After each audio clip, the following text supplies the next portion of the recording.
So as usual, we will be chanting the three Omkar to start the session. You all to sit with your spine erect, keep your eyes closed.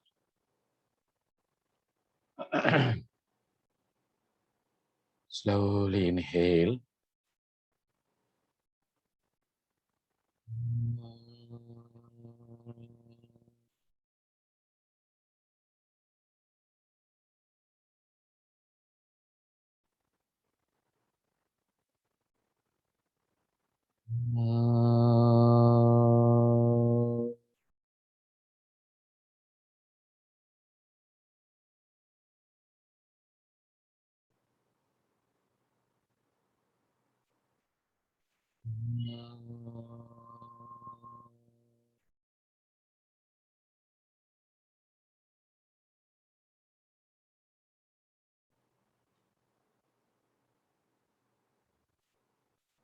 Gently open your eyes. So last class we completed the Yoga Sutra, which was done in 4 chapters. The first chapter, which is Samadhi Pad, giving us the whole understanding of the definition and taking us into a journey of understanding the chitta with all its aspects. And the vrittis of the chitta, if brought to cessation, it is said to be yoga. And in order to bring those chitta vrittis to cessation, Patanjali Muni gives us the understanding of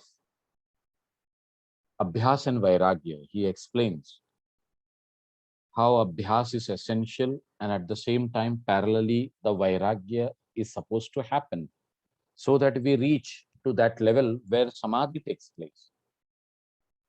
The same Samadhi can be had through Ishwar Pranidhan, he says, and then makes us understand how that Ishwar Pranidhan is possible. And then we are given the understanding of the antarayas, the obstacles, how the antarayas or the obstacles are like a hindrance in our progress of yoga. What are their symptoms?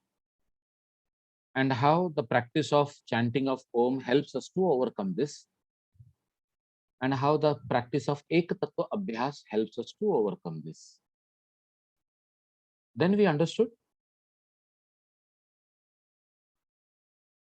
the Chitta Prasadanam, the concept of Chitta Prasadanam, the happiness of mind.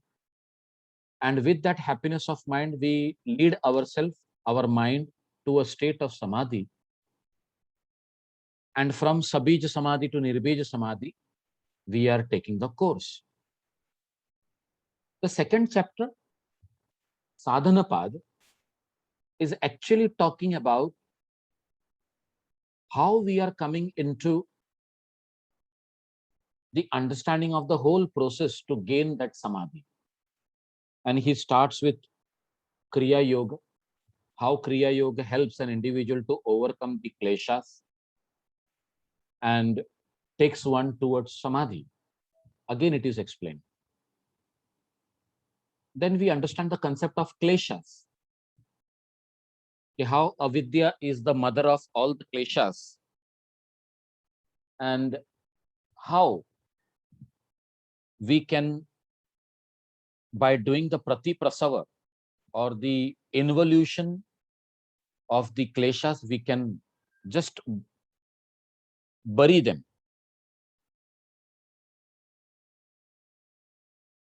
We are also told how kleshas are connected to our karmas. And in order to contain our karmas, how we should be doing this sadhana. In fact, first we should come to Viveka Khyati through Ashtanga Yoga, which will lead us into the understanding of knowing the truth, the absolute truth. And with this distinction only, we will be able to overcome our connection with the material world, that is Prakriti, and become free. और यही बात को उन्होंने ज्यादा explain किया हुआ है चौथे अध्याय में, which we were doing at last. But at the same time, as we are practicing Ashtanga Yoga, and when we come to the practice of Antaranga Yoga as Sanyama, in the third chapter, we come across all the aspects, कि how by focusing on various parts or various region or various aspects of the nature, we will be able to have control not only on ourselves, but at the same time, all the energies existing on this earth or in this universe.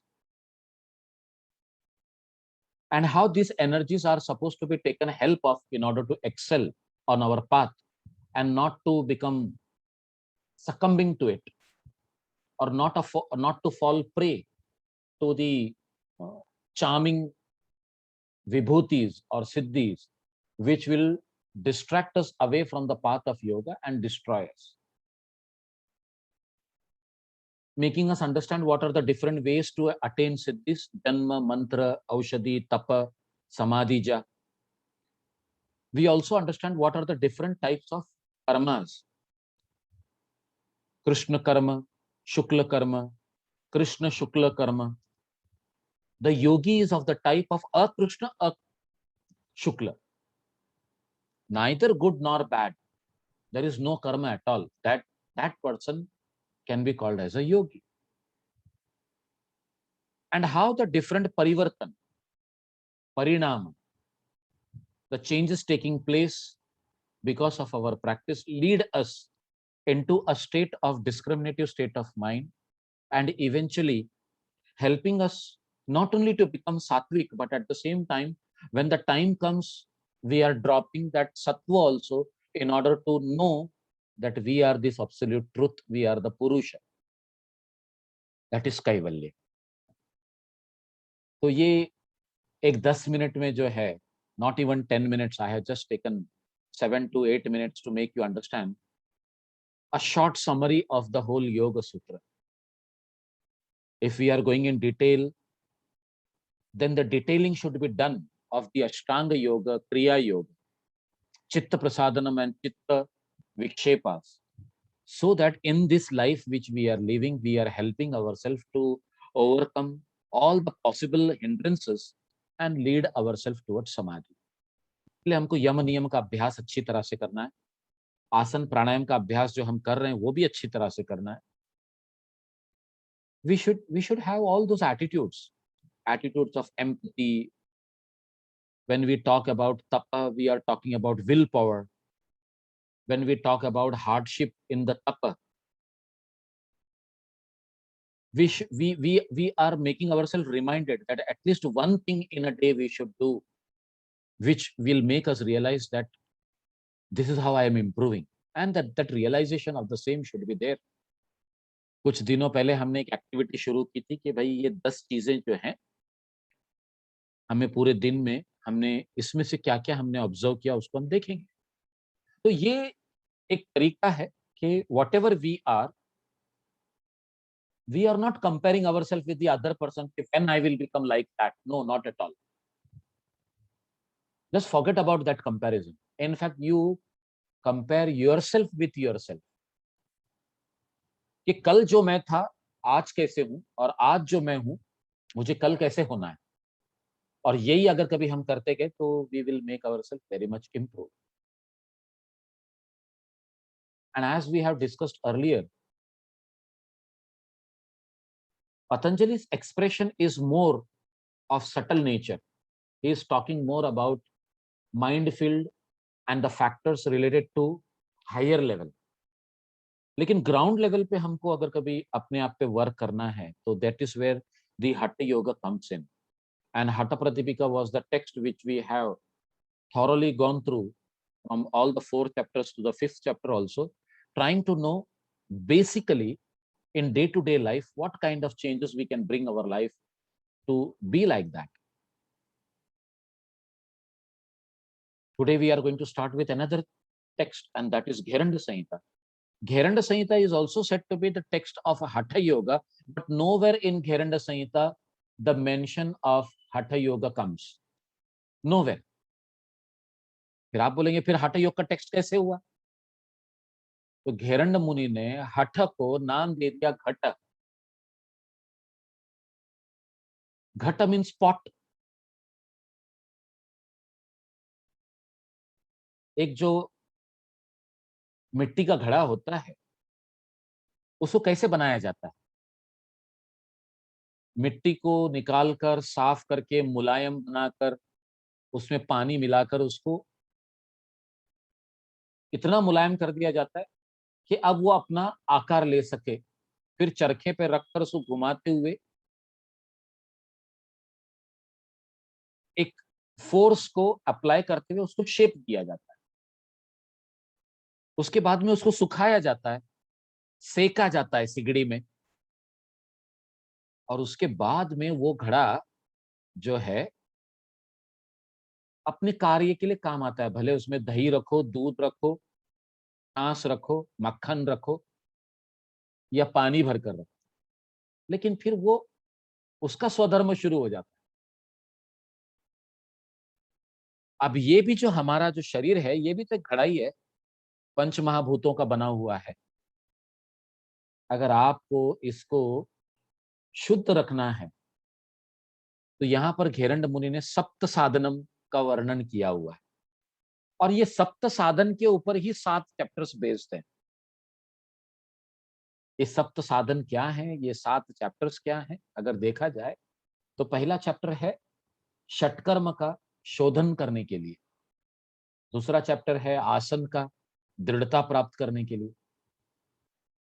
तीसरा अध्याय है मुद्रा का स्थिरता लाने के लिए.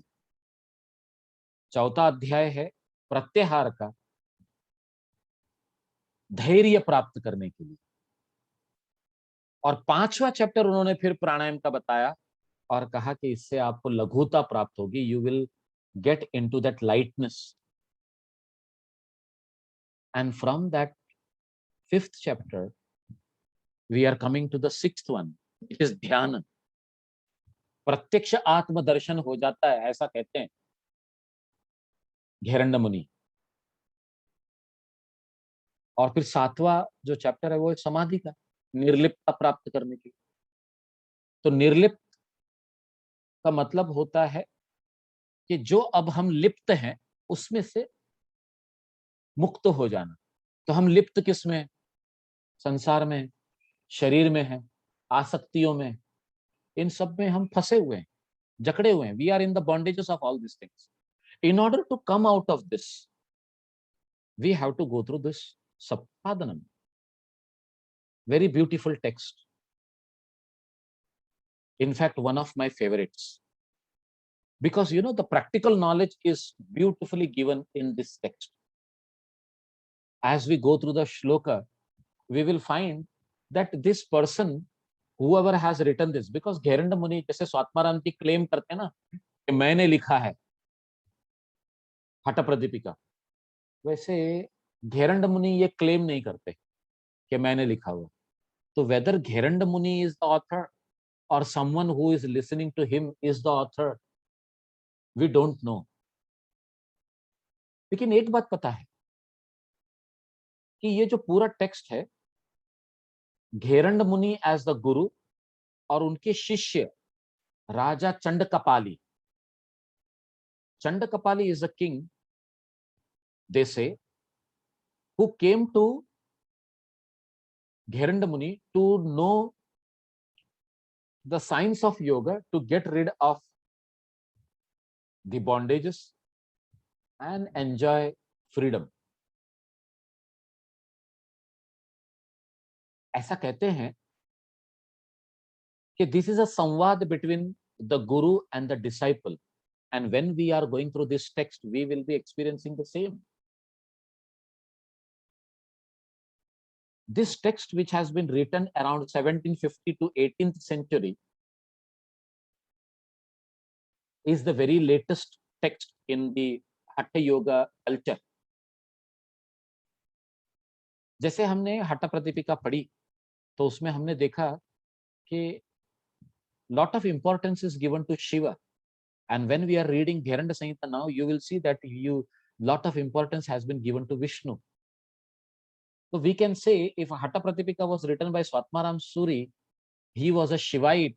And here Gheranda Samhita, which is written by a person, whether Gheranda or Chandakapali or some third person who is listening, the samvad between the two is a Vaishnavite. और हम जानते हैं कि उत्तर भारत का तो मुझे इतना नहीं पता, लेकिन दक्षिण भारत में शिवाइट और वैष्णवाइट के बीच में बड़ा कट्टर सामना होता है. They want to prove that their kind of bhakti is superior and right way to go ahead with. Anyways, we are not into that. We should understand why the Shatkarma was written in Hatha Pratipika in the second chapter, in the chapter of Pranayam. Whereas here it is written in the first chapter only, and exclusively is written for Shatkarma only. और प्राणायाम का chapter second होने के बजाय it is the fifth chapter. योग सूत्र भी हमने पढ़ा तो उसमें प्रत्याहार प्राणायाम के बाद आता है, लेकिन घेरंड मुनि के इस घेरंड संहिता में प्रत्याहार is coming before. And the surprise is मुद्रा, because mudra is a practice. Unless and until you practice pranayam, the certain things you cannot do, which you will realize when we will be going through the third chapter of mudra. But still, the author explains mudra first in the third chapter, and after that third chapter, fourth chapter is pratyahara, and the fifth chapter is pranayam. और जो कुछ भी हमने first chapter में हठ प्रतिपिका के पढ़ा, क्या क्या पढ़ा हमने? साधक तत्व, बाधक तत्व, योगी के रहने का स्थान, द ड्वेलिंग ऑफ द योगी, पथ्य अपथ्य, what to eat and what not to eat, what is to be avoided, is all given in the fifth chapter, in the chapter of pranayam. In fact, in the chapter of pranayam, we start with the explanation about the Ritucharya, and which is the best time to practice yoga or start the practice of yoga, is given in the fifth chapter. तो जो essential चीजें हैं वो सब fifth chapter में दिया गया है. तो कुछ टीचरों का कहना है कि एक्चुअली प्राणायाम इज योगा, बाकी सब इसके लिए प्रिपरेशन है. But is it so? Even if something is a preparation for pranayam, how come mudra has become a preparation for pranayam, जबकि प्राणायाम का ज्ञान होना जरूरी है? तो वही टीचरों का ऐसा कहना है. कमेंटेटर्स क्या कहते हैं कि मुद्रा, उन्होंने जैसे पतंजलि मुनि समाधि का चैप्टर पहले लिखते हैं और साधन पाद बाद में लिखते हैं, तो उन्होंने ये कहा कि घेरंड संहिता में भी mudra should become our goal, and that is the reason that it has been explained first, so that keeping those goals in our mind, we are working on our controlling of the senses and the breath regulation, so that we lead to the practice of mudras and eventually get into dhyan and samadhi. सबका अपना अपना तरीका होता है समझाने का, justify करने का. हमें तो एक ही रोल निभाना है, और वो रोल क्या है? साधक का. And in that sadhak, what we are going to do, we are trying to understand what is applicable where and how it is to be practiced. Very interesting subject that we are going to deal with today, and that is Gheranda Samhita. So before starting, any question there in your mind? Should we go ahead?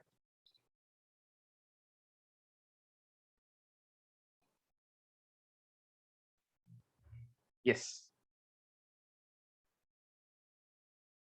The shlok number 1, you are having the book with you. Lesson number 1 says, shlok number 1 says, Prathama Upadesh lesson number 1, shlok number 1. Ekada Chandakapalir Gatva Dheranda Kutiram Pranamya Vinayad Bhaktaya Dheranda Pariprachati. Once Chandakapali went to the cottage of Dheranda and Vinayad Bhaktya, very obediently bowing to him with modesty, humility, and devotion, asked him. What did he ask? In the second Paripruchati, he is asking something. Now, what he is asking? Ghatastha yogam yogesha tatvajnanasya karanam idanim shrotum ichchami yogeshwar vad prabho. He is saying, O Guruji, O Master of Yoga, Ghatastha yogam yogesha, O Master of Yoga, I want to know the Ghatastha Yoga. What is Ghatastha Yoga? Which leads to knowledge of reality. Idani shrotum ichchami yogeshwara vad prabhu. Tattvajnanasya karanam idani shrotam ichchami yogeshwar vad prabhu. Please let me know. I am very much, inquisitive of this knowledge of Ghatha Yoga. And reply is coming from Dheranda Muni. What he says? Sadhu sadhu mahabaho yanmam tvam paripruchasi kathayami hi te vatsa savadhanu avadharaya. He says, wow, you are interested in yoga? Welcome. Now, since that you have asked me about Ghatha Yoga, my dear child, Vatsa, listen attentively to what I say. गौर से सुनो मैं क्या कह रहा हूं. नास्ति माया समह पाशो नास्ति योगात परम बलम नास्ति ज्ञानात परो बंधुर न अहंकारात परो रिपुः. नास्ति माया समह Pasho. There is not a bigger illusion than Maya. And there is no greater power than yoga. There is no greater friend than knowledge. And what he says, the next line is very important. There is no enemy worse than ego. So, the best friend of an individual is knowledge. One should always seek knowledge. And who is the greatest enemy? Your own ego. Others are not. ऐसा कहते हैं ना कि इंसान का अहंकार उसको खत्म कर देता है. So that is the greatest enemy. So Dheranda Muni has started his class. And he says, this Maya, the whole material world that you see around, is a big illusion. And to know that this is an illusion, the best way is to go through yoga, which is the greatest power. Otherwise, this illusion cannot be understood properly. You cannot reach to that level where you can know that you are in unreality. तो reality और unreality में फर्क करके आगे जाने के लिए हमको ये क्लैरिटी लाना बहुत जरूरी हो जाता है. The next shloka says, अभ्यासात का आदि वर्णानाम यथा शास्त्राणि बोधयेत तथा योग समासाद्य तत्व ज्ञानम च लभ्यते. अभ्यासात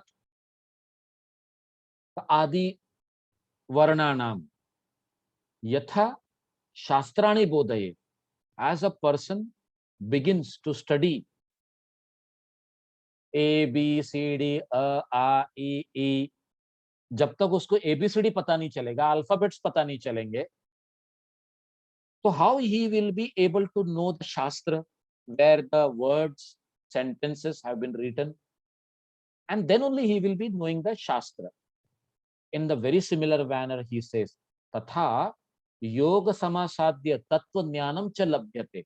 अगर योग की साधना करने लग जाओ, by mastering yoga, you will find that you are attaining the knowledge of truth. The real knowledge is coming to you just by practicing yoga, he says. तो we are all the lucky ones who are into yoga. आगे वो कहते हैं सुकृतई दुष्कृतई ही कार्यई जायते प्राणिनाम घटः घटात उत्पद्यते कर्म घटी यंत्रम यथा भ्रमे। अब आप तो जानते हैं ये घटी यंत्र क्या होता है। अगर नहीं जानते तो मैंने मेरे बचपन में तो देखा है, लेकिन आजकल तो ये दुर्लभ है।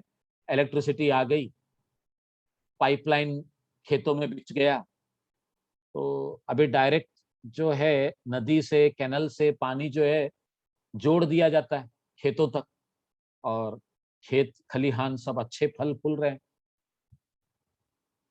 But here he is talking about घटी यंत्र। ये घटी यंत्र कुछ ऐसा मशीन है, आप जानते होंगे कि खेत में बावड़ी होती है, और वो बावड़ी के अंदर एक वर्टिकल व्हील होता है, और वो व्हील के अंदर लगे हुए रहते हैं डिब्बे। जैसे जैसे वो व्हील को घुमाया जाता है, वो डिब्बों के अंदर पानी भरा जाता है, और जैसे ही वो डिब्बे पानी लेकर ऊपर की तरफ आकर फिर से गोल आकार की तरफ से बहने लगते हैं, तो वो पानी बाहर की तरफ छोड़ देते हैं, और छोड़कर फिर से नदी अपना बॉडी की तरफ जाते हैं पानी उठाने के लिए। और ये घटी यंत्र को चलाने के लिए उसके बॉडी के पास है ना एक बैल होता है, जो गर्दन के पास उसके बांध दिया जाता है। ये घटी यंत्र को चलाने के लिए जो गोल वाला जो यंत्र होता है, उसको घुमाने के लिए बैल को बांध दिया जाता है। Now I don't know whether Ashutosh sir has seen it or Sunil bhai has seen it, but if you go to internet and type ancient ways of farming or ancient equipments in farming, you will come across that घटी यंत्र, Indian ways। तो वो यहाँ पर क्या कहते हैं कि the body of the living creatures like you and me is the result of the good and the bad karmas, sukritaihi dushkritaihi। The body in turn gives rise to action, and in this way the cycle of action goes on like that घटी यंत्र। वो गोल गोल गोल गोल घूमता रहता है और हम कार्य में लगे रहते हैं, जन्म मृत्यु का फेरा लगा रहता है, और उसके अंदर हम अटके रहते हैं। अगला श्लोक वो क्या कहते हैं कि हमको इससे मुक्त होना है। ऊर्ध्वाधो भ्रमते यद्वत् घटी यंत्रम गवाम वशात तद्वत् कर्म वशात जीवो भ्रमते जन्म मृत्यु भी। As the घटी यंत्र moved by the bullocks goes up and down, similarly the life and the death cycle of each individual is moved by his karmas। और ये हमने योग सूत्र में पढ़ा वेरी क्लियरली, क्लेश मूल कर्माशयो दृष्ट अदृष्ट जन्म वेदनीय। हमारे कर्मों का जो बैगेज है, आशय कर्माशय जो है, it is because of klesha only, because klesha moola, that is avidya, because of ignorance we are stuck in this day to day life, and that is making us to go through living this life of birth and death। So we need to overcome this birth and death, and how? So here Gheranda Muni is giving us a philosophical understanding. What he says, आम कुंभ इवाम्भस्तो जीर्यमाणः सदा घटः योग अनलेन संदह्य घट शुद्धिम समाचरेत। अब वो क्या कहते हैं, आम कुंभ इवाम्भस्तो जीर्यमाणः सदा घट।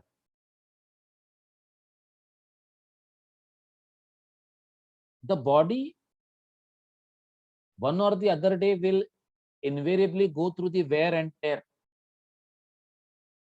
like the unbaked ghata, unbaked earthen pot। If it is unbaked, कच्चा घड़ा, अगर कच्चे घड़े को अगर पानी में डाल दिया जाए तो मट्टी गीली होकर धुल जाएगी, घड़ा खत्म हो जाएगा।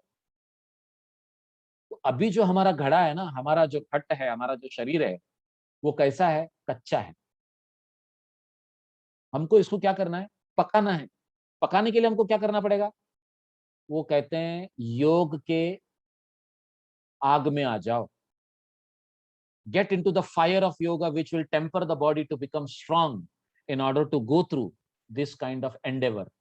So he says, therefore, the body should be conditioned by tempering it in the fire of yoga. So we all should learn to make our body strong with the help of yoga. And there he goes ahead and explains the whole Sapta Sadhana in the next sloka of the 9th one. There he says, Shodhanam dridta cha eva sthiryam dhairyam cha lagavam pratyaksham cha nirliptam cha ghatasya sapta sadhanam. ये सप्त साधन है. वो सप्त साधन क्या है? शोधनम, purification, दृढ़ता, strengthening, स्थैर्य, steady, or you can say stillness. Then dhairyam is perseverance, or you can say composure, or you can say patience. Then comes lagavam, the lightness. Pratyaksham, pratyaksha is a praman. Directly with our senses, you are experiencing something. And pratyaksham is something which we are going to experience with the practice of dhyana.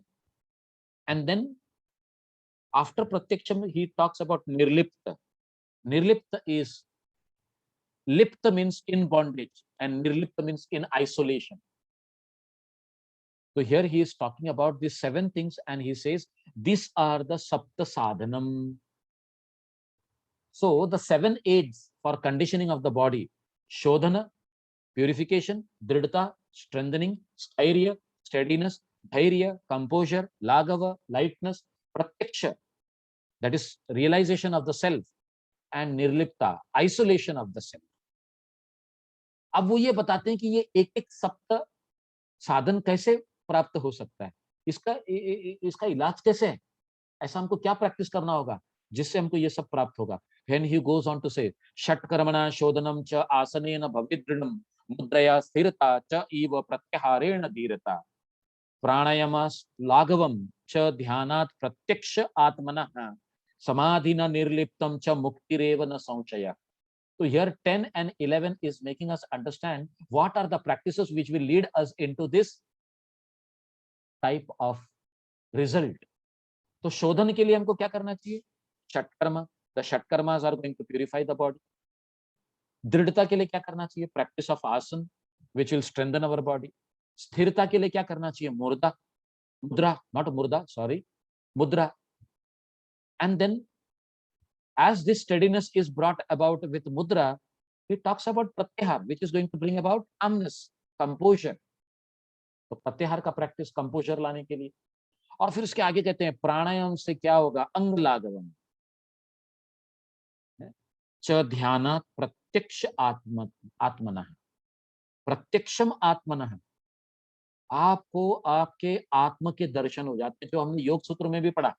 Patanjali Muni कहते हैं, if you make yourself very pure by all means, सत्व शुद्धि, सौमनस्य, एकाग्र इंद्रिय, एकाग्रता, इंद्रिय जय, और फिर आगे क्या कहते हैं? प्रत्यक्ष आत्मदर्शनम.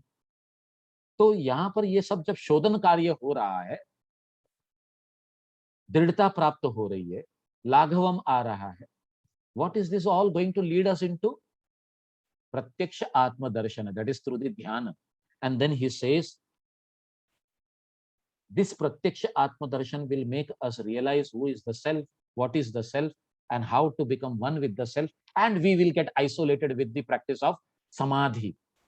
And that is to make us understand mukti reva na samshaya. There is no doubt that you will be finding yourself verily in liberation, kaivalya. अब ये 7 aids हमको समझ में आ गए. What are the helping hands to reach to that level? वैसे हठ प्रतिपिका में हमने क्या पढ़ा था? आसन, कुंभक, मुद्रा, नादानुसंधान, 4 अंग. लेकिन यहां पर हमने 7 अंग पढ़े. षटकर्म, आसन, मुद्रा, प्रत्याहार, ध्यान, sorry pranayama. Then 6th one is ध्यान and 7th one is समाधि. अष्टांग योग में हमने 8 अंग पढ़े. यम, नियम, आसन, प्राणायाम, प्रत्याहार, फिर उसके बाद में धारणा, ध्यान, समाधि. तो वहां पर 8, यहां पर 7. अगर आप शिव संहिता देखें तो उसमें सबका वर्णन है, लेकिन अंगों का स्पेसिफिकेशन नहीं दिया हुआ। लेकिन गोरक्ष शतक में षडांग योग का वर्णन है।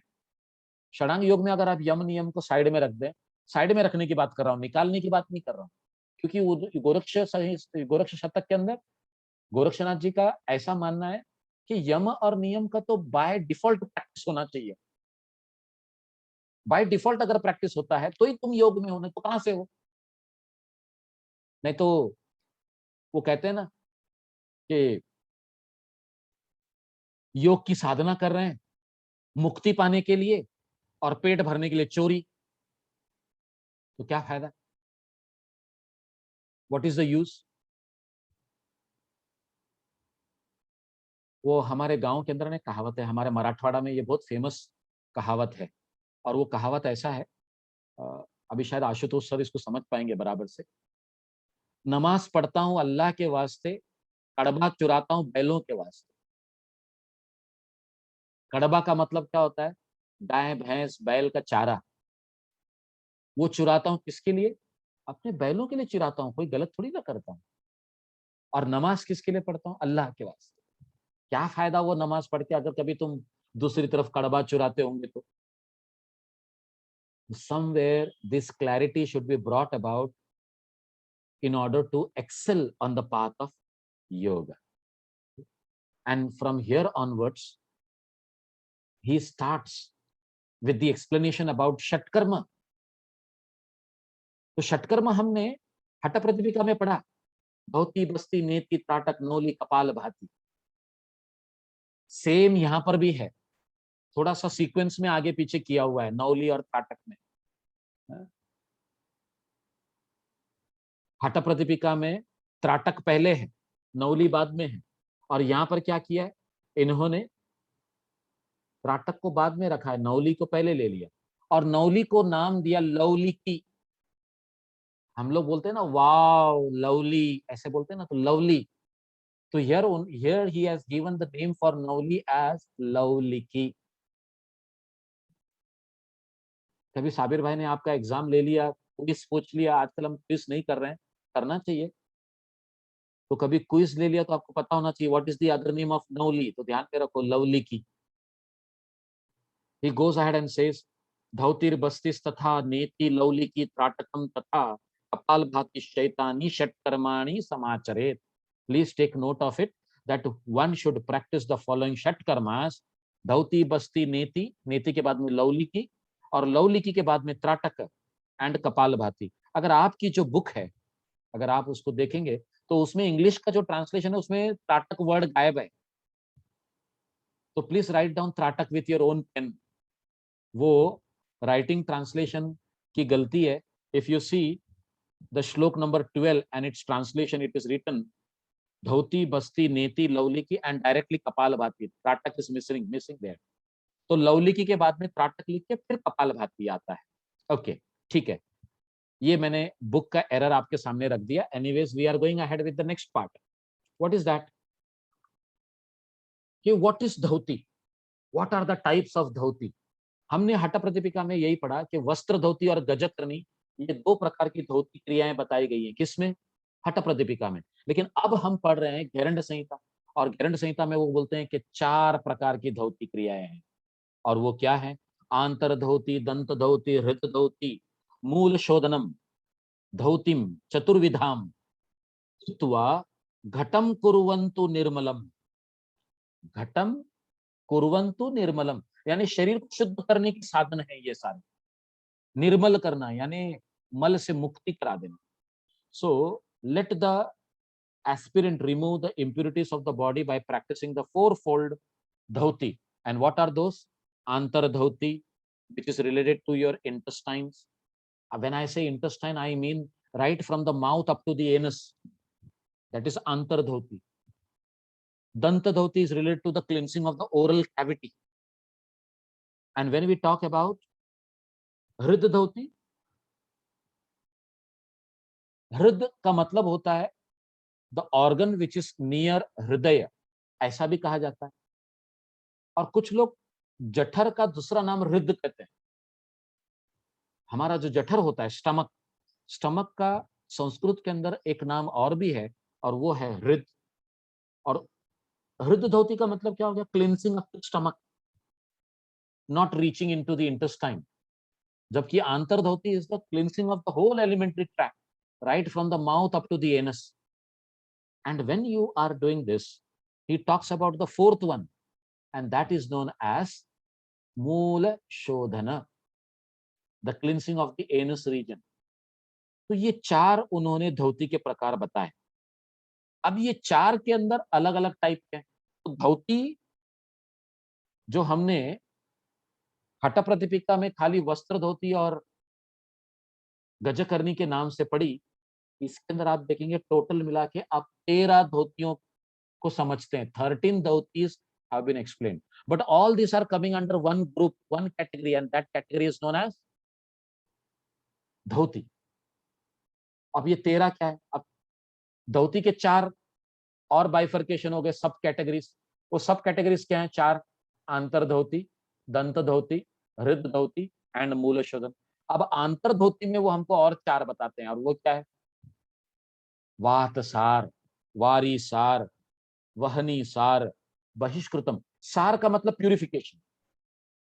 तो प्यूरिफिकेशन बाय वात, वात सार; प्यूरिफिकेशन बाय वारी, वाटर, वारी सार; प्यूरिफिकेशन बाय फायर, वहनी सार; बहिष्कृतम, बहिष्कृत का मतलब ही होता है to abolish. Now how to abolish? The technique is very khatarnak, as we are going to read it and enjoy understanding it. It is not easily possible for people like you and me, but very interesting. और वो क्या कहते हैं? घटस्य निर्मलार्थाय ह्यांतर धोतिश चतुर्विधा। ये चार प्रकार की धोती हैं जो हमारे शरीर को निर्मल बनाती हैं। These are the one which are meant for the purification of the body, and these are the four kinds, and these four kinds are vatsar, varisar, vahnisar, बहिष्कृत। Now he is explaining to us. देखो, अगर आप book देखेंगे तो उसके अंदर वो एक उन्होंने फ्लो चार्ट बना दिया है कि धोती के चार प्रकार और चारों धोती के अलग अलग प्रकार के शुद्धि क्रियाएं। तो हम आ रहे हैं द अंडरस्टैंडिंग ऑफ वातसार। वातसार का टेक्निक क्या है?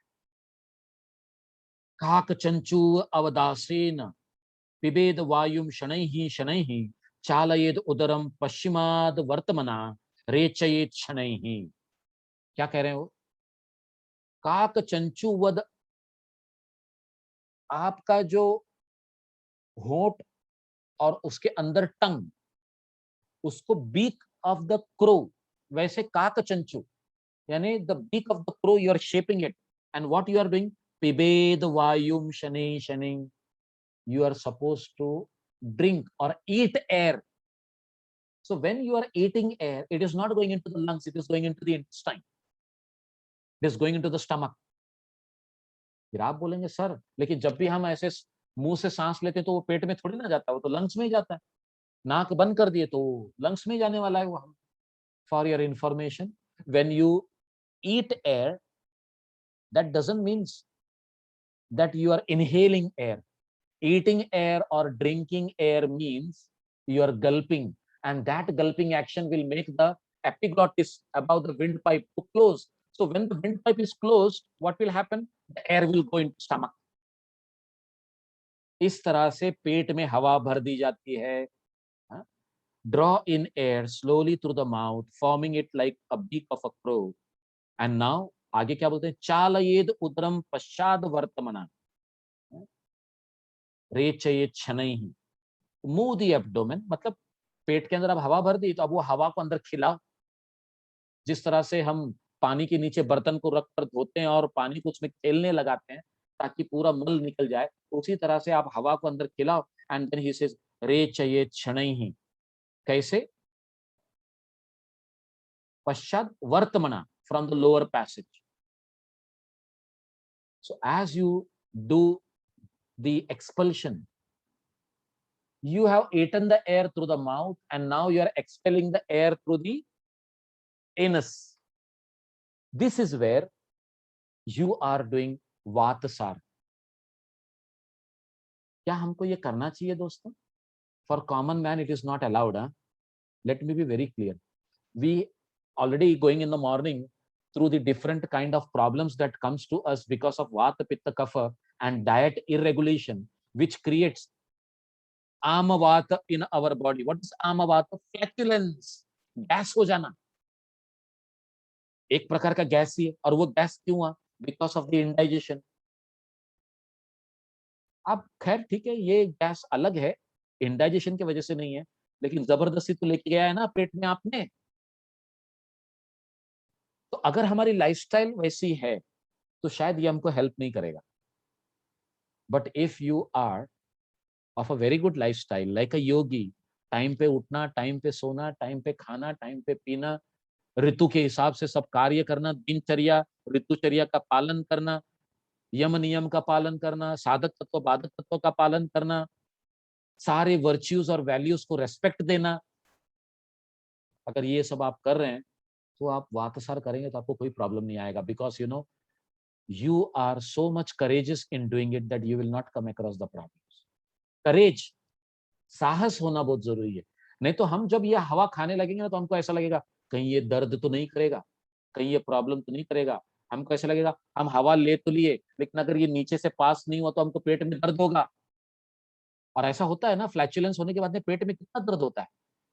और डॉक्टर साहब ने बोल दिया अभी कि अगर आपको मीडियम टाइप का या लोअर टाइप का है तो आप लाघवम लंघन करो, फास्टिंग करो। मीडियम टाइप का है तो कहीं जाकर आपको डॉक्टर की सलाह लेके दवाई लेनी चाहिए। और अगर कभी हायर टाइप का है तो you have to understand all the restrictions of the food, this and that, and along with the medicine you have to go ahead with the removal of the problematic flatulence। लेकिन यहाँ पर तो उन्होंने हवा को पेट में भरने के लिए बोला और फिर नीचे से निकालने के लिए बोला।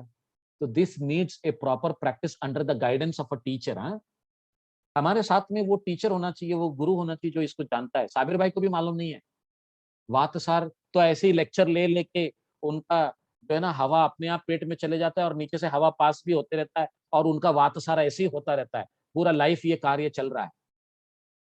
Why? Because I am a speaker, I am a teacher, I speak a lot. The person or the people who talk a lot, speak a lot, will find themselves having these gas problems.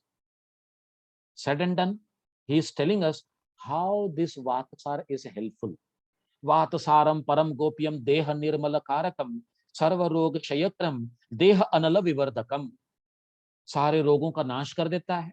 देह अनल, शरीर की अग्नियों को विवर्ध करता है, यानी बढ़ा देता है। बढ़ाने का मतलब क्या? improves it।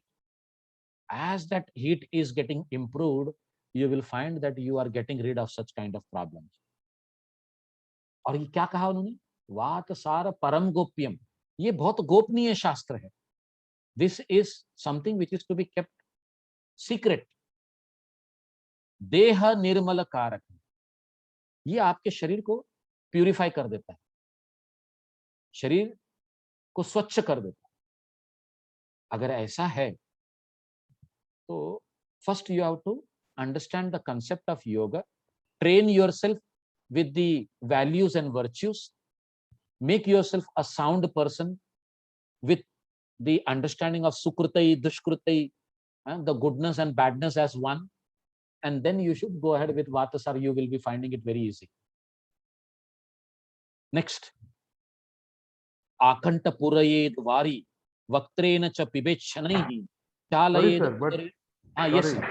Yeah. but uh, the process of Vatasar is not explained here, no? He says you are supposed to eat air. So how you are going to eat it? You are going to eat it through the mouth only. You have to drink. उन्होंने लिखा ना, काक चंचु अवदास ये न पिबेद वायुम शनैः शनैः। Slowly, slowly you have to drink the air, So that is okay. But then why is he saying it is secret? because it is not to be practiced by common man. It's to be practiced only by yogis or the practitioner who are doing it under the guidance of a teacher. Otherwise, we will tell it to everyone and people will start practicing it and they will experience various kinds of problems also, as I was saying.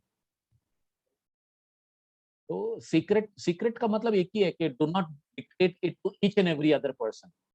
Otherwise नहीं तो क्या होता है, लोगों को क्या खाली benefits मालूम पड़ गया तो शुरू हो जाते हैं. That is not the right way ना. We should know whether we are able enough to do that. And I am telling कि how to make yourself able to do this practice. This is how we need to train ourselves and go ahead. Okay, this is the technique to drink air through the mouth or eat air through the mouth and remove it from the anus, and this will leads to deha nirmalakaram or karakam. अभी आगे वो हमको बताते हैं वारिसार के बारे में. और ये वारिसार क्रिया जो है इसको शंख प्रक्षालन भी कहा जाता है. षटकर्म संग्रह में इसका नाम शंख प्रक्षालन ही है. लघु शंख प्रक्षालन और शंख प्रक्षालन. लघु मतलब शॉर्ट और शंख प्रक्षालन मतलब प्रॉपर कंप्लीट. अब यहाँ पर उन्होंने डिस्क्रिप्शन कैसे दिया, आकंठ पूरयेद वारी वक्त्रेण च पिपिच्छनै चालयेद उदरेणैव च उदर रेचयेद अधः. पानी मुंह से पियो, पेट के अंदर नीचे उतारो, और उतारने के बाद में इंटेस्टाइन में आ जाए उसको पुश करते हुए एनस से बाहर निकालो, अधः. So this is the technique. One should drink water slowly by mouth, वक्त्रेण च पिबेच्छनै. और फिर कहते हैं as you are filling the stomach up to the throat, आकंठ पूरयेद वारी. आकंठ यानी गले तक, कंठ तक पीना है. कंठ तक पीने का मतलब क्या हो गया, drink stomach full. It is not really up to the कंठ. It is just to understand that you should make your stomach full as if you now you are going to vomit. ऐसा sensation feel होना चाहिए. फिर वो कहते हैं चालयेद उदरेणैव, अपने पेट के ऊपर कुछ ऐसे संस्कार करो, ऐसे एक्सरसाइजेस करो, ऐसे मूवमेंट्स करो जिससे क्या होगा, आपके जठर में, इंटेस्टाइन में जो पानी है ना वो नीचे उतरने लगे. As it descends down, what you have to do, रेचयेद अधः. फिर पेट में से होते हुए, इंटेस्टाइन में से होते हुए ये पानी को नीचे उतार दिया. अब क्या करो, इसको निकाल दो.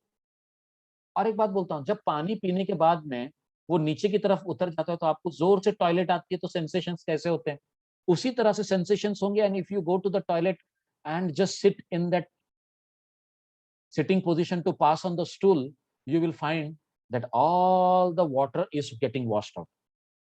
जब पहली बार करेंगे ना तो एकदम पतला पानी नहीं आएगा. You will find semi solid and liquid stool coming out, yellowish in color. And after that, slowly you will find that now the water, as you drink again, हाँ, जो मैंने कहा ना कि there are two types of वारिसार जो इसमें नहीं बताया हुआ. एक क्या है, 4 से 5 गर्म पानी पी लो, उसमें नमक डालना है डालो, नहीं डालना है तो गर्म पानी पी लिया. फिर 5 एक्सरसाइजेस बताई जाती है. एक तो है ताड़ासन, दूसरा है कटी चक्रासन, तीसरा है कटी वक्रासन, चौथा है तिर्यंक भुजंगासन, एंड पांचवा है उदर मर्दन क्रिया. तो ये सब क्रिया करने से जो पानी हमने पिया है वो स्टमक से होते हुए इंटेस्टाइन में नीचे उतर जाता है. और जहां इंटेस्टाइन में नीचे उतर गया उसको आपको क्या करना है, just you have to take yourself to the toilet and sit as if you are sitting for defecation, and you will find that the water is getting purged out. लघु शंख प्रक्षालन में एक ही बार करते हैं, शंख प्रक्षालन में 3 बार करते हैं. एक बार पानी पिया, निकाल दिया, फिर से पानी पीना है 5 से 7 ग्लास, उसको भी निकाल देना है, फिर से 5 से 7 ग्लास पीना है.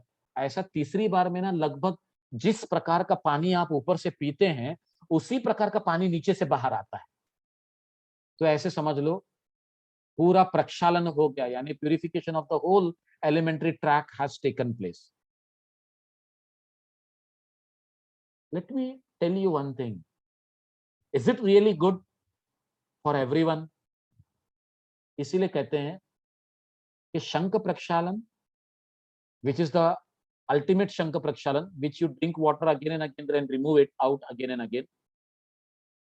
It should be done once in a 6-month period, or at the most once in 4 to 6 months period. यानी पूरे साल में हमें 2 या फिर तीसरा करना चाहिए शंख प्रक्षालन, चौथा नहीं होगा। चौथे का मतलब क्या हो गया? Almost every 3 months you are doing. That is not good. I will tell you why. और ये जो लघु शंख प्रक्षालन है ना, ये महीने में एक बार आप कर सकते हैं। मतलब एक ही बार 5 से 8 ग्लास पानी पिया, उसको नीचे उतारा, जितना बाहर निकला ठीक है, खत्म, धो धा के बाहर हो गए। दैट इज लघु शंख प्रक्षालन। अब आप सोचो, शंख प्रक्षालन करने के लिए हमको मना क्यों किया जाता है रेगुलरली या फिर हर महीने में? There are many vital things in your intestines. The bacilli, the villi. These villis are the, a kind of eruptions in our intestines, which secrete lot of mucus. They produce the B complex in the stomach. Even to a certain extent, the vitamin K is produced in our stomach, in your intestine, I should say, to be very precise. और अब जब आपने पानी पीकर इसको सब पूरी तरह से निकाल दिया, तो what will happen? All these bacteria which are producing this kind of positive lactobacillus in our intestine is getting washed away. कभी कभी तो ऐसे हो जाता है कि ये पूरे वॉशिंग की वजह से हमको पेट में दर्द शुरू हो जाता है। इसीलिए कहा जाता है कि when you are done with शंख प्रक्षालन, you should eat khichdi with घी। मूंग की खिचड़ी होती है, वो मूंग की खिचड़ी बनाकर उसमें अच्छी तरह से घी डालकर आपको खाना है। मसालेदार चीजें बिल्कुल नहीं खाना, जो पाचन के लिए कठोर हो। The things which are not easily digested should not be eaten after the practice of this kind of Varisar Kriya. They should be avoided. So is that getting clear to you? What is Shankha Prakshalan? All clear? Ashutosh sir? Is there any doubt? The technique is very clear to you. Please unmute. Shankha Prakshalanam is not very clear to me. Shankha Prakshalan is drinking of warm water. Earlier हमने वातसार पढ़ा, ये वारीसार है। वारीसार को ही हम शंख प्रक्षालन बोलते हैं। तो शंख प्रक्षालन या वारीसार में हम क्या करते हैं? We are drinking lukewarm saline water or lukewarm water without salinity, मतलब without adding salt also can be done. As you drink this water has to descend down into the small intestine, into the large intestine, and it has to be defecated out. If you are doing it only once, it is known as Laghu Shankha Prakshalan.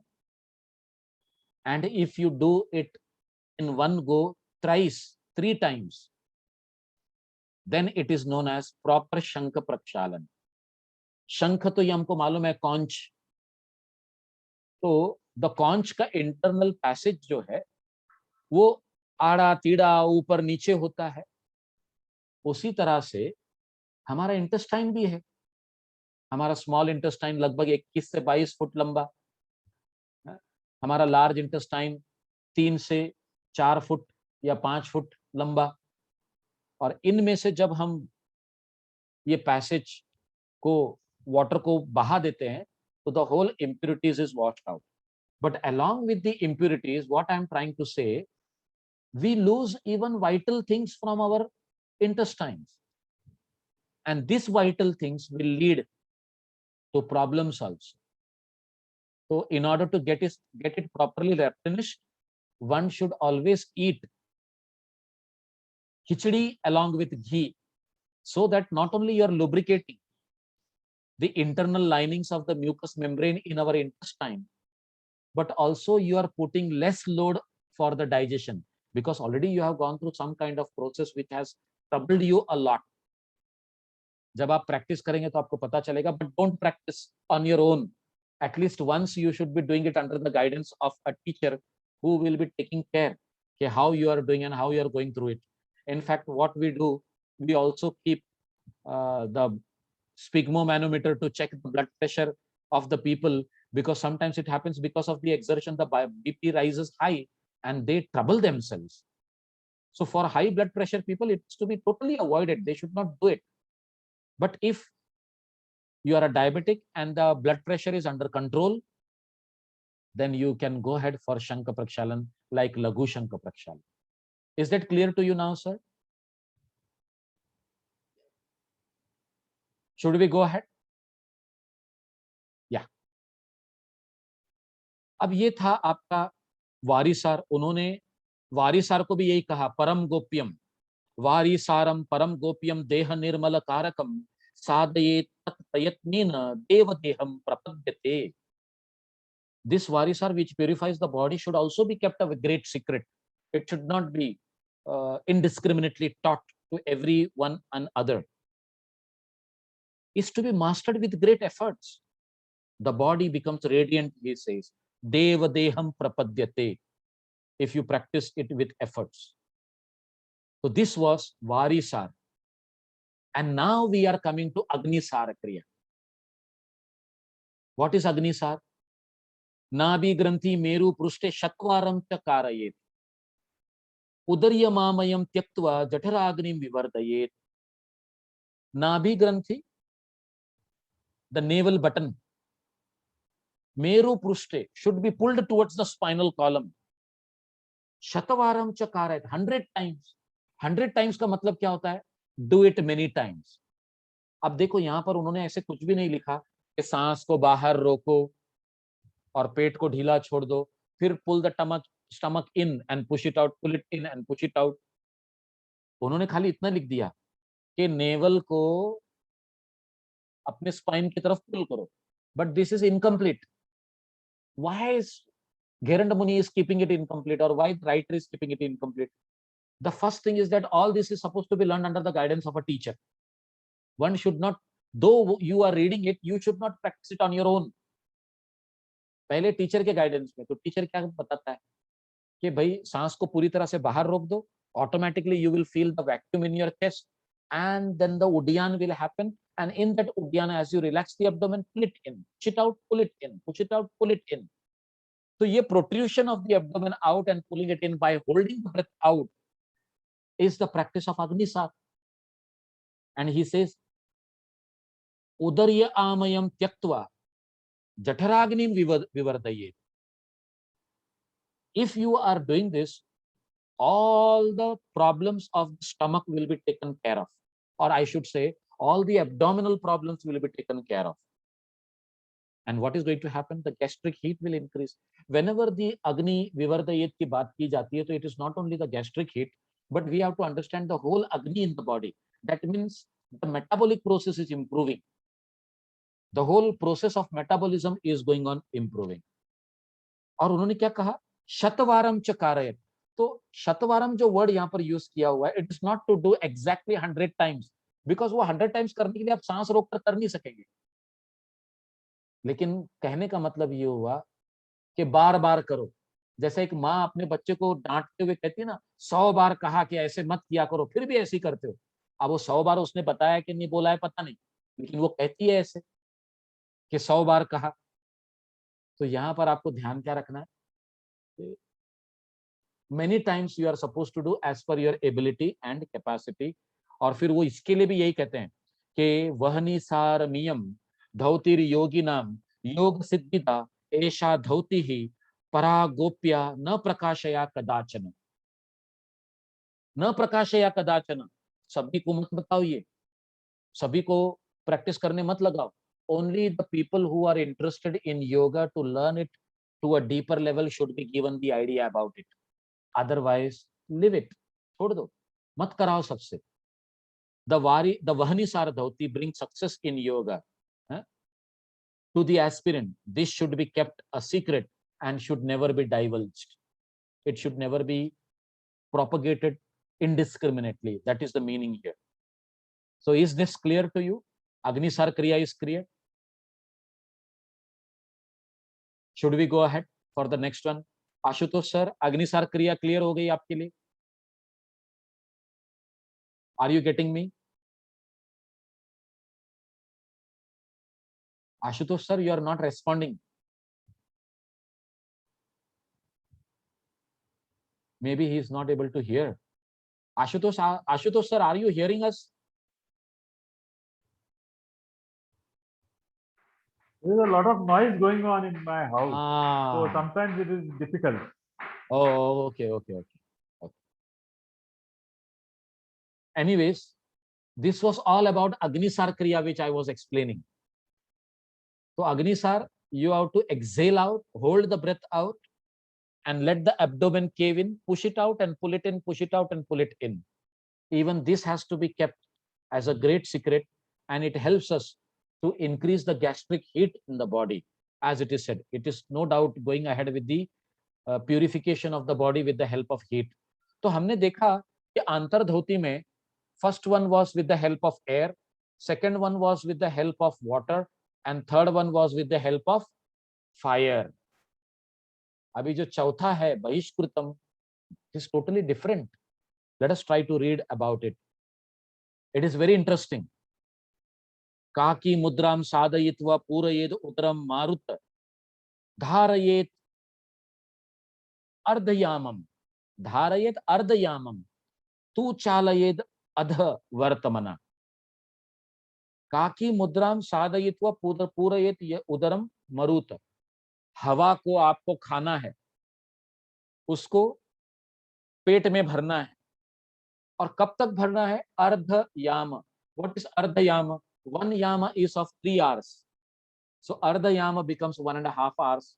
तो 90 minutes तक पेट में हवा भरकर आप रखो, और फिर ये भरे हुए हवा को आपको क्या करना है? नीचे की तरफ पुश करना है.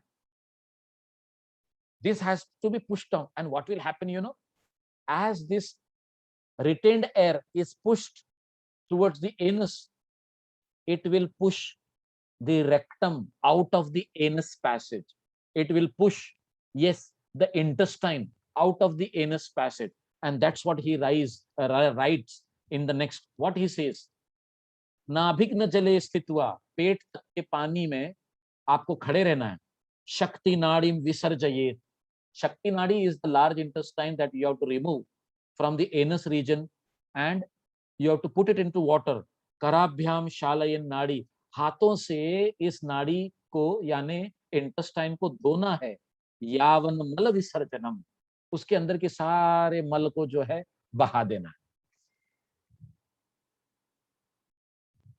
What do doctors say, you know? This is not possible. One cannot do this. For them it is true, but for us it is not true. We can do this.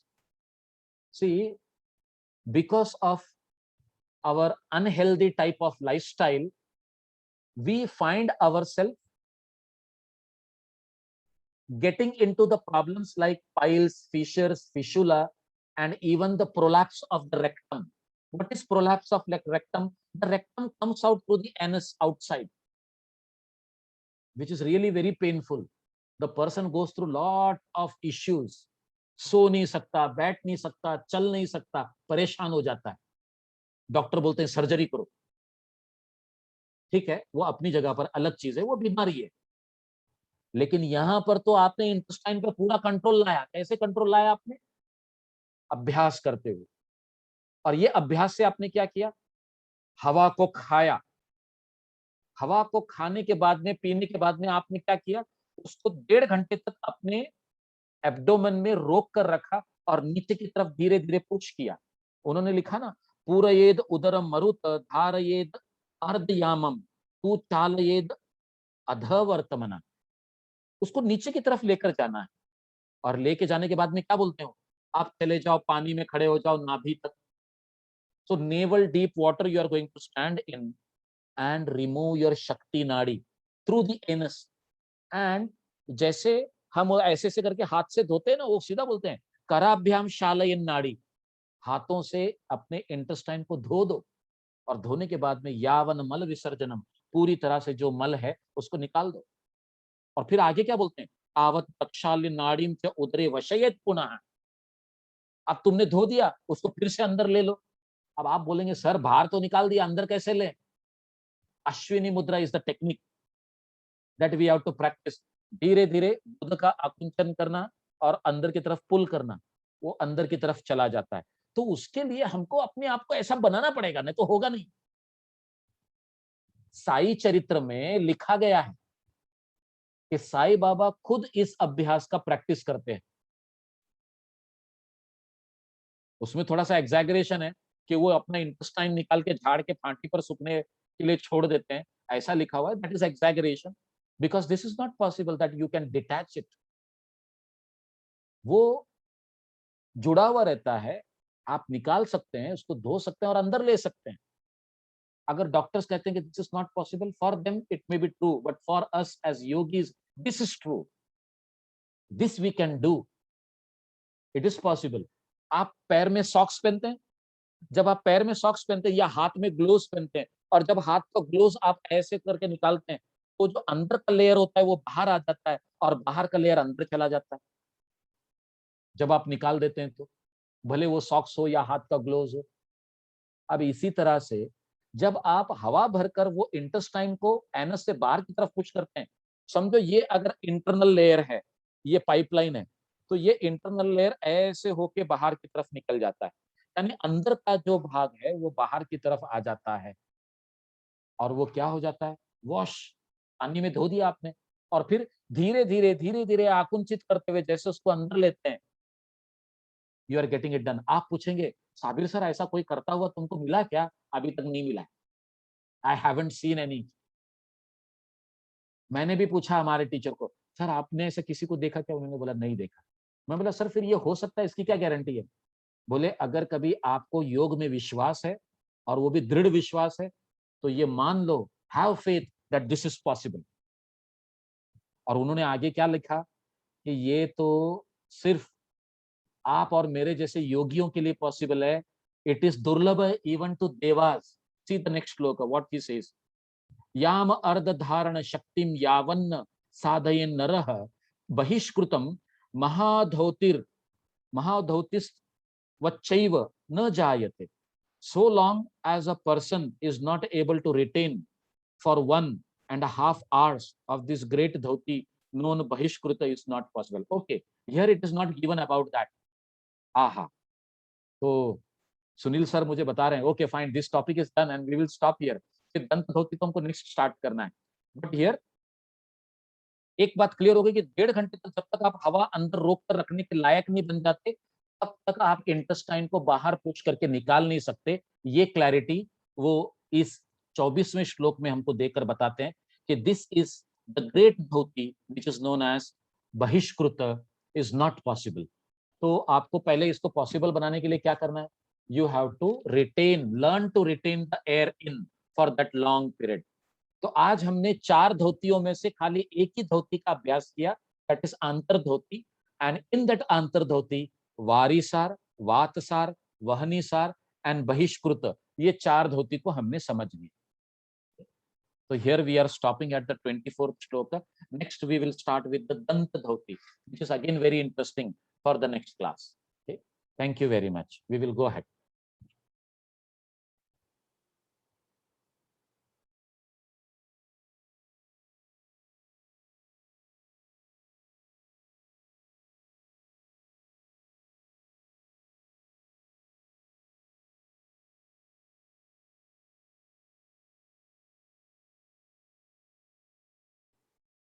Sunil bhai, we can't hear you. Okay, there is some issue there. Okay, fine. I will go ahead with the chanting. You all can be with. Okay. Joining your palms together in front of the chest, closure of your eyes. Very peacefully.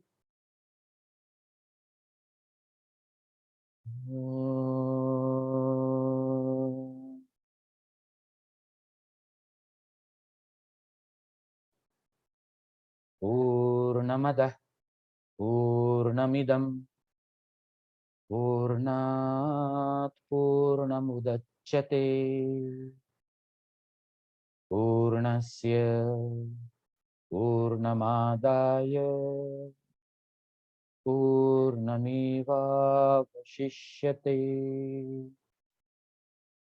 Om Shanti Shanti Shanti.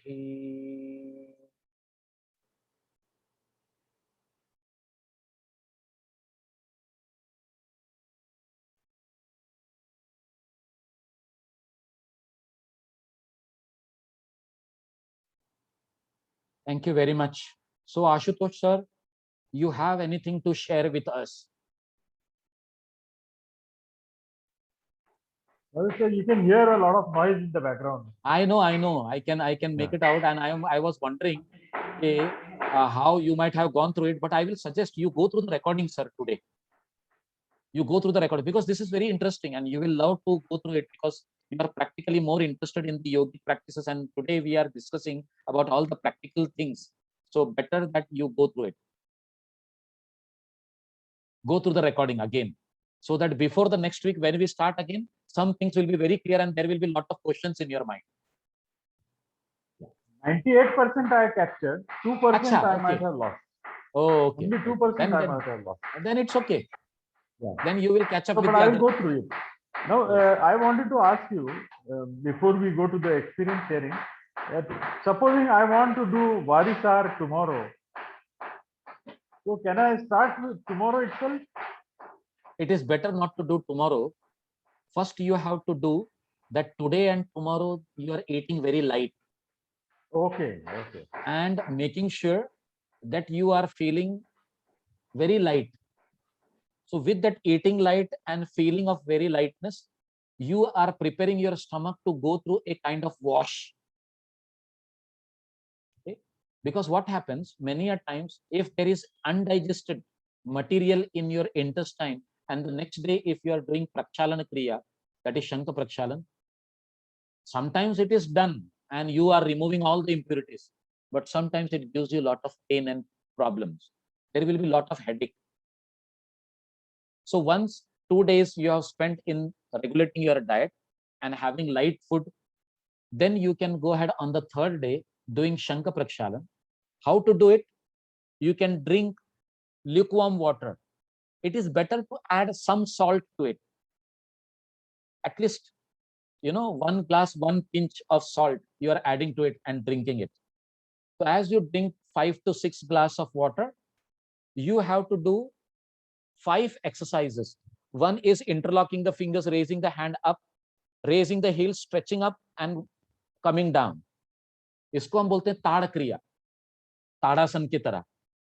And then you are doing side bending to the right and to the left. इसको बोलते हैं कटी चक्र क्रिया. And then you are doing twisting to the left and twisting to the right. That becomes कटी वक्र क्रिया. फिर भुजंगासन में जैसे सूर्य नमस्कार का भुजंगासन हम लेटते हैं ना, लेटकर हाथ को स्ट्रेट रखकर ऐसे पीछे घूमकर अपने अपने लेफ्ट हील को देखो, फिर ऐसे घूमकर अपने राइट हील को देखो, which is not easily done. हाथ को सीधा रखकर पूरी तरह से भुजंगासन वाले पूर्ण भुजंगासन वाले स्थिति में रहकर आपको ये करना है. उसके बाद में ना आपको उदर मर्दन करना है.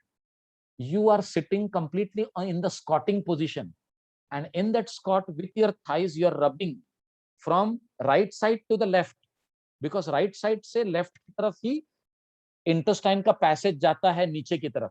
So whatever water which has descended down is pushed towards the rectum or towards the end part. And after doing this 2 to 3 times, you will find that the water has completely descended out and you can push it out.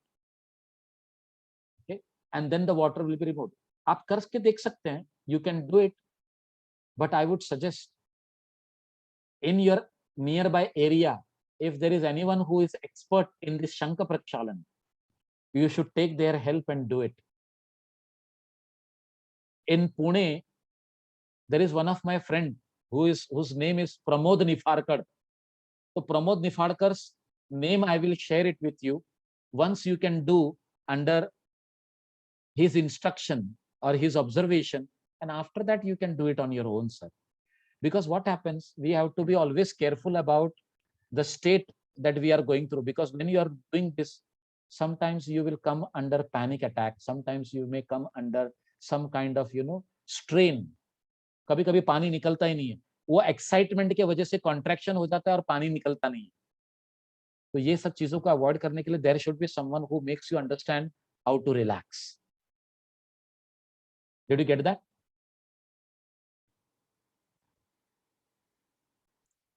So I will contact him after taking his number from you. Sure, I will share it with you immediately. You had suggested it last year. Sunil Bhai also had suggested last year that I contact him and you. So now I think the time has come. Yeah. Please go ahead. Right. So Sunil bhai, about last week, sorry, I was going to share the experience of last week. please Morning go class. ahead. Yeah, please go ahead.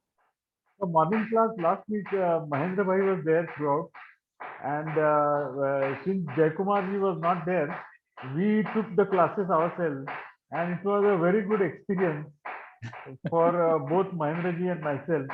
Asha ji was there twice or thrice, I think. She could not attend other times, but I think both Mahendra ji and I have been enjoying the morning class, taking the morning class by turns. Great. That's very nice.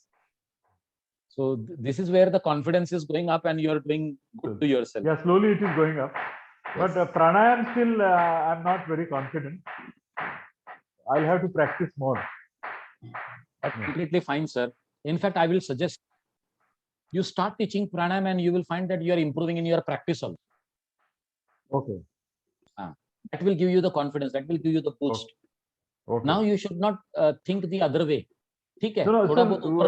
about Anulom Vilom, I'm okay. But about others, Ujjayi and Shitali and those things are a little difficult for me. It is only there in your mind. They are easy. Yeah, maybe You it will is do there only in the mind. Yes. Nothing else. Only thing is that you have to be cautious and go ahead. Otherwise, stopping you from doing it. That's all. Sunil ji, आपकी आवाज नहीं आ रही है. कुछ तो problem है, technical issue है. अच्छा, कुछ प्रॉब्लम है माइक में, माइक्रोफोन में. अच्छा, okay. So should we call it a day for then today? Sir, about Geren हाँ. Samhita, what I found is it is very lucid and very clear. Yes.